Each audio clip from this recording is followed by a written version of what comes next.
The rain had fallen for 7 straight days over the ruins of what used to be Colorado's eastern plains. The sky wasn't blue anymore. It was a bruised violet, shimmering faintly with the strange auroras that had begun since the visitors came. Eli Mercer, a former aerospace engineer, was living alone in what remained of a solar outpost, a cluster of half-buried domes that once powered satellites. Humanity had collapsed after the Third Contact War, and now survivors lived in isolated pockets, wary of the alien patrols that roamed the sky like silver ghosts. Eli wasn't supposed to be alive. He had been captured once, 3 years ago, when the visitors swept across Denver. Somehow he escaped. Somehow they let him go. On the 7th night of the violet storm, a streak of blue fire fell from the sky, cutting through the clouds and slamming into the desert a few miles east of his dome. The ground shuddered. The air smelled of metal and ozone. Eli hesitated only a moment before taking his rifle, his lamp, and the oxygen hood, stepping into the endless rain. He didn't believe in miracles anymore, but he did believe in curiosity, the only thing that still made him human. When he reached the crater, the wreckage of a small craft lay smoking, a tear-shaped vessel alive with pulses of white light. And then he saw her. She wasn't like the other aliens he'd seen in holos or through rifle sights. She looked almost human except for her eyes, rings of shifting silver and blue, and the faint pearlescent sheen of her skin. Her hair, long and black, moved slightly as though underwater. She was kneeling, one hand pressed against a shattered wing of her ship. When she turned to face him, the storm seemed to go silent. "You came," she said in English, her voice melodic but strange like wind through crystal. "I saw the crash," Eli replied, aiming his rifle though his hands trembled. "Who are you?" She smiled faintly, a smile that didn't reach her eyes. "Your language calls my kind the Ithra. My name would mean nothing to you, but you may call me Liara." He tightened his grip on the gun. The Ithra destroyed half the planet. Liara stood, elegant even in the wreckage. "Not me. I was running from them." Eli hesitated, searching her expression. There was fear there, real fear, and something else. "Sadness. I need shelter," she said softly. "Or I will die in this atmosphere before sunrise." Her eyes met his. They were not pleading. They were commanding. "Take me to your home, human." And before he could stop himself, Eli lowered the rifle. Through the dome. Liara moved through the small solar dome like a ghost. She examined everything. His hydroponic garden, the battered data core, the books stacked in the corner. She touched a cracked photo of a woman and child. "Your mate?" she asked. "My wife," he said quietly. "And my daughter. Gone since the first wave." Liara said nothing. She turned the photo over and placed it face down on the table. For 2 days, she slept in the upper chamber while her body adjusted to Earth's gravity and oxygen. Eli repaired what he could of her ship's black box, hoping to find out if she was telling the truth. When he brought her food, a synthesized meal of plant protein and bread, she barely ate. On the 3rd night, she joined him by the heater. "You don't trust me," she said. "I don't trust anyone," he answered. She tilted her head. "Yet you saved me." He looked into her eyes, the swirling rings like galaxies in miniature. "Maybe I'm tired of watching things die." Liara smiled faintly, that same cool, unreadable smile. "Among my kind, we say that pity is the first step to love." He blinked. "We say it's the first step to stupidity."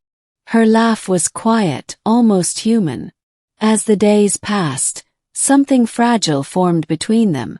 Conversations that stretched into the night, arguments about morality and memory. She told him that the Ithra once came in peace, that their original mission was not conquest but preservation. "When we first came, your species fascinated us," she said one evening. "You were violent but beautiful. You built wonders out of chaos. But when our leaders decided you were too dangerous to be allowed to expand beyond your planet, they changed the mission. To extermination," Eli said bitterly. "To containment," Liara corrected. "But yes, it became death." He wanted to hate her, to throw her out into the cold. Yet something about her, her quiet intelligence, her loneliness, drew him in. And one night, when the storm howled outside, she asked, "If I told you I could leave this world, would you come with me?" Eli stared at her. "Why would you want me to?" Liara looked at him for a long moment, then said, "Because I don't want to be alone anymore." The offer. A week later, the Ethra found them. It began with a sound like thunder, but deeper. Vibrations that rattled the solar panels and made the air hum. A scout craft descended, black as obsidian, hovering over the valley. Liara stood at the observation window, her silver eyes wide. "They've tracked my ship. They'll come for me, and for you." "What do they want with me?" Eli demanded. "To erase evidence," she said grimly. "You were never meant to see one of us like this." Eli grabbed his rifle, but she caught his wrist. Her touch was cold but firm. "You can't fight them. Not like this." "Then what do you suggest?" Her expression shifted, almost desperate. "Marry me." He blinked. "What?" "On my world, if you are bonded to an Ethra by choice, you are protected under the covenant of unity. No one can harm you without violating the genetic oath." Eli stared at her, stunned. "You're saying, if I marry you they can't kill me?" "Or imprison you," she said. Then after a pause, "Or me. It will give us both sanctuary." "And if I say no?" Liara's lips curved into that cold, beautiful smile. "Then you will be my prisoner. Either way, you stay with me." He couldn't tell if she was joking or deadly serious. Her eyes gleamed in the dim light, unreadable. "Why me?" he whispered. She touched his chest, over his heartbeat. "Because your mind is strong, your spirit unbroken. I could sense it the night you found me. Among your kind you still have hope. I need that." Eli laughed bitterly. "You don't know me at all." Liara leaned closer, her breath cool against his skin. "Then let me learn." For the bond. They performed the ritual in the ruins of the dome's hydroponic bay. Liara drew patterns on the air, geometric shapes that glowed blue and hovered like living symbols. She took his hand, placed a drop of her own blood on his palm, and whispered words in her language. Eli felt a sharp, cold pain, then warmth spreading through his body. For a moment, his vision filled with light, memories that weren't his. Vast oceans under alien suns, crystal cities suspended in clouds, beings of energy and thought. When it ended, Liara looked at him solemnly. "It is done. You are bound to me, Eli Mercer. Until death or the unmaking of the bond." Outside, the sky flared white as the Ethra ship descended. They came in shimmering armor, faces hidden by silver masks. One stepped forward and spoke in their tongue, the words sharp and metallic. Liara replied, her voice cold, regal. The soldiers hesitated, scanning Eli with a beam of light. Then they lowered their weapons and stepped back. Liara turned to him. "They won't harm us. The bond protects you now." Eli felt dizzy. "So, what happens next?" She looked up at the ship, her expression unreadable. "Now we leave this world." He stared at her in disbelief. "You can't be serious. This is my home." "Your home is ashes," she said softly. "Come with me. See the stars. See what your kind never will."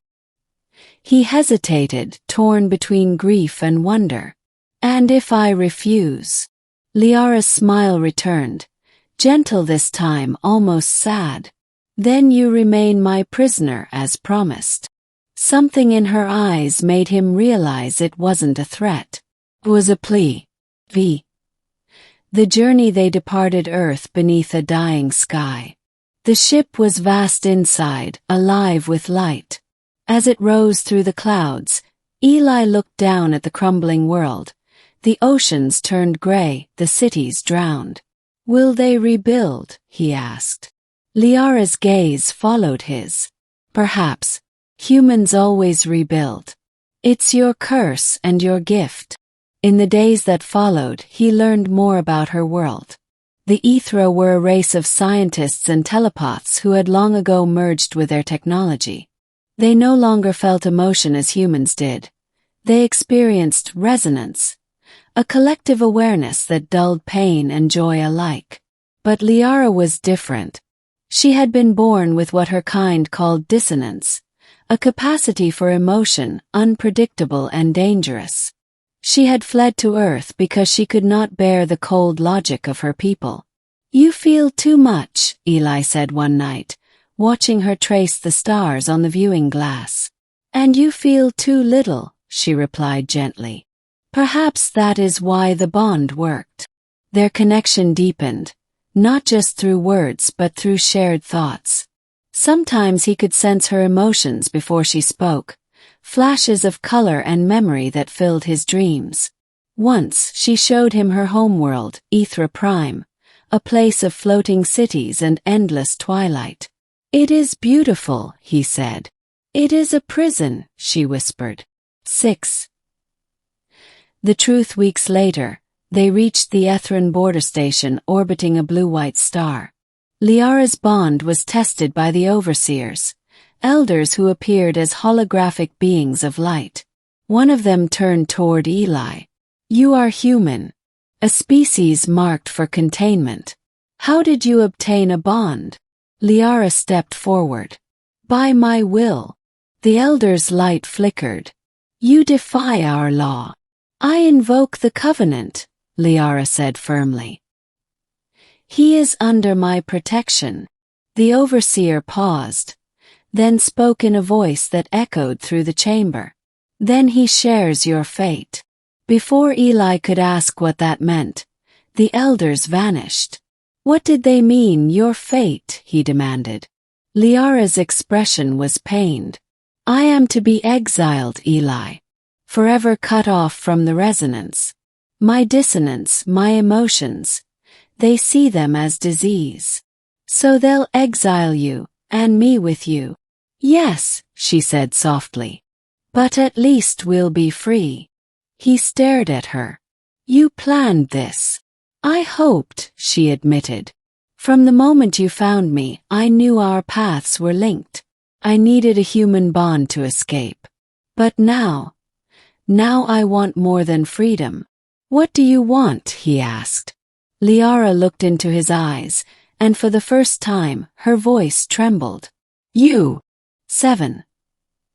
The choice they were given a small ship, stripped of weapons, and cast into the dark beyond Ethran space. No home, no destination, only each other. Days passed in silence, broken only by the hum of the engines. Eli tried to hate her, for using him, for dragging him into exile, but he couldn't. She had saved him too. One night, he found her in the observation bay, tears, real shining tears on her face. I didn't think my kind could cry, she whispered. Eli reached for her hand. You're not like your kind anymore. She leaned into him, her skin cool, her heartbeat strange but steady. Will you forgive me?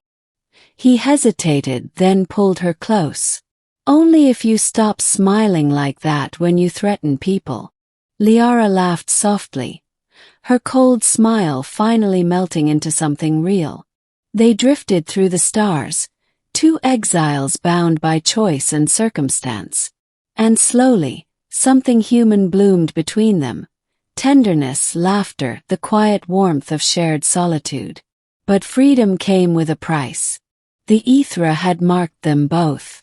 Their ship's systems began to fail, sabotaged by a remote signal. "We can't keep running," Eli said as alarms echoed. "They'll hunt us forever." Liara met his gaze. "Then we make our stand. Together." 8. The last stand, they landed on a small moon orbiting a gas giant, a place of ice and silence. Eli repaired what he could, but the ship's power core was dying. When the Ithra came, a single hunter vessel, Liara stood outside, facing it beneath the frozen sky. "Go," she told him. "Hide." "Not a chance," he said. The hunter's voice thundered from above. "Liara of Ithra, you are sentenced to dissolution." Liara took Eli's hand, her eyes blazing silver. "No, I choose my own ending." She pressed his hand to her heart. The bond between them flared, brighter than the stars. Eli felt her thoughts merge with his, every memory, every emotion flooding into him like light. "Liara, what are you?" "Giving you my strength," she whispered. "So you can live." The world went white. 9. Epilogue. When Eli awoke, the hunter ship was gone. The sky was calm, and Liara was nowhere. Only her pendant, a crystal shaped like a teardrop, lay in the snow. He picked it up, and for a moment, her voice echoed in his mind. "Be free, my husband."